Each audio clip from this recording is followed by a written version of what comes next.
I tossed a cigarette butt, and to my surprise, the grass around it just avoided it. Then, I realized the ground was made of clay. When I climbed to the roof, I was even more shocked. Every house in this neighborhood was identical. It was like the whole area had been copied and pasted. Even the clouds in the sky looked fake. I only wanted to buy a house for my girlfriend, but seeing all this, a wave of fear rushed over me. I quickly grabbed my girlfriend and we decided to leave. We drove for what felt like forever, but somehow kept returning to the same model house, number 9. As night fell and the fuel ran low, we reached number 9 again. We had no choice but to go back inside. To our surprise, the fridge had champagne and fruit, but the strawberries tasted like wax, no flavor at all. We didn't care, ate what we could, and rested for the night. The next day, we decided to leave on foot, avoiding any turns. We walked toward the sun. We walked until the sun set, but still hadn't left the neighborhood. Just as we were about to give up, my girlfriend noticed a light coming from a house. She rushed inside, thinking there were others here. But when she entered, the table was filled with the food we ate last night. We were back to square one. The only difference? There was a box at the gate, filled with supplies and food. I felt like I was being toyed with. To make them stop this game, I decided to take action.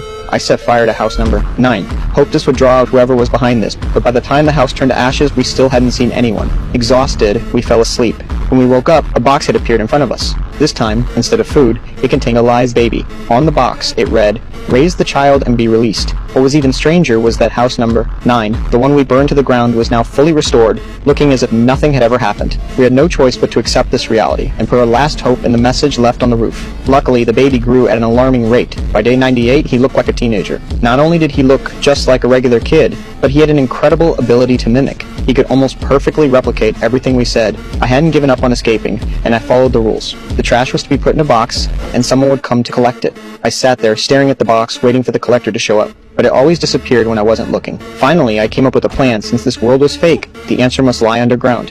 I began digging. I thought that if I dug deep enough, I would reach the real world. Day and night, I dug, from hope to obsession. Sometimes, I swore I could hear sounds from below. Sounds just like the ones the boy made while watching TV. Then, I made a desperate decision. I wouldn't let my girlfriend feed the boy anymore. I locked him in the car outside. I believed that whoever was behind this wouldn't let him die. But my girlfriend softened. The long time spent with the boy made her care for him. After this, things between us began to change. I stopped caring for her and the boy, and dug relentlessly. When I grew tired, I slept in the hole, and when I woke up, I dug again. Meanwhile, my girlfriend came up with her own plan. She wanted to uncover the mystery of the boy. One day, the boy brought a book from somewhere, full of strange symbols, but the pictures made it clear. It was a book about studying humans. My girlfriend wanted to know where the book came from, but the boy was guarded, refusing to say. So she pretended to play a mimic game with him, asking him to imitate everyone he had seen. And then